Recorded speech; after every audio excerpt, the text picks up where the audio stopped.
So this is the 4K Ultra HD Anona Aurora camera security set, which comes with the 4K outdoor camera with an external solar panel.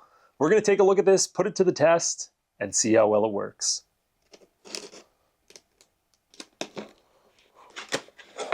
Oh, good packaging. In the first envelope, we have a security sticker, our setup guide. This is our external solar panel, decent size, and the plug-in cord is USB-C directly to the camera. Here we have the actual camera mount. It extends out quite a bit, so this is going to protrude pretty far from your house, and that can be a good thing or a bad thing, but it definitely gives it more angles for sure. You get your screws with the inserts, and they give you a mounting sticker to make things really easy to put on. They give you two mounting options, so you can use either this longer one or this one that's like half the size. That's awesome. And they give you the screws for that mount as well. And lastly, a USB-C cable to charge it off the bat. I don't really like when companies include a USB-C in this case, just because, you know, everybody has so many of these at home. And here is the actual. Let's take a look at it. Oh, look at this thing. So it's got a very square design. It's decently hefty, so these stands are gonna have to hold it.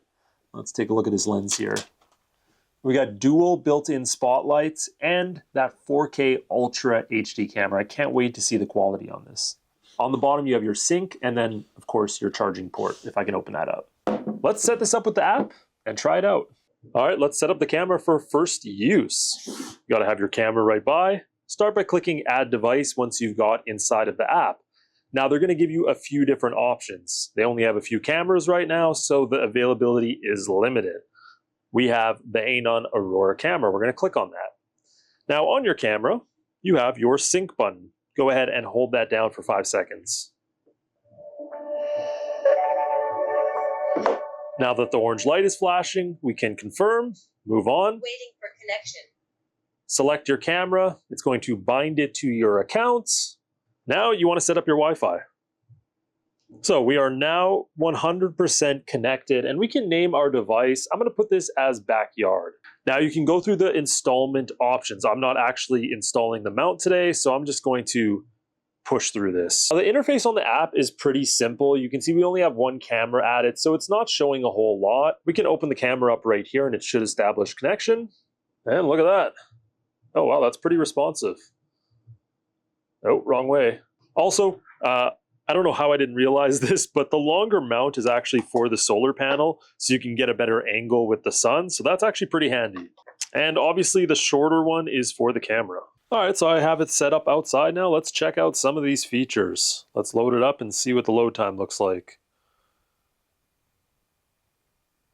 There we go. So that took a few seconds, not too bad though. So here we are in the backyard. Now, obviously this is a stationary camera. I do have to say, this 4K Ultra HD is magnificent. Like, you can see on my lawn where my dog went to the washroom. You know what I mean? Like, it is very, very crystal clear. Really like the quality. Now, you also have a few features like motion detection. We can actually do a two-way conversation by pressing that call button. So it has a built-in microphone and speaker into it. And things like here, where you can press this button at any time to take a screenshot directly to your phone album. You can also record a video, and this will accomplish the same task essentially, going straight to your phone album. We can select the resolution. Now, depending on how your Wi-Fi connection is, you may have to adjust this. You know, if you don't have strong enough connection for 4K, you may have to switch to 720 just to keep that internet running clear. And they also have that built-in spotlight here you can adjust, turn on and off at any point. The battery in the corner there is going to tell you your charge, and if your solar panel is getting enough battery into it, that is going to have a charging sign on it as well. Now, they have a bunch of different options down below here to control some of the different settings, such as power management. You can see there's different charging methods. We're using the solar panel, so we'll keep that clicked. There's also a power saving mode. Depending on how long you want the length of your clips, you may want to adjust that.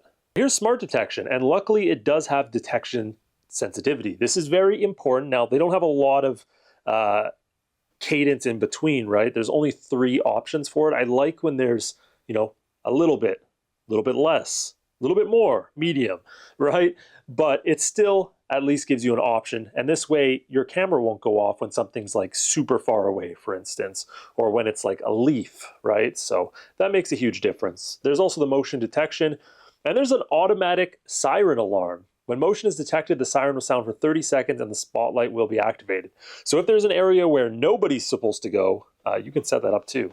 So overall, a really well-built camera. My only major criticism is because it's a new brand, they don't have a lot of options. It also doesn't seem to be compatible with Google Home from what I've read. So if you get this camera brand, you're gonna have to get other types of cameras such as, for instance, like a doorbell camera. Now, that doesn't mean it's not a great camera. It just means you have very limited options on cameras under this brand right now, as they probably continue to develop new kinds. But otherwise, really great choice. Thanks for watching, guys.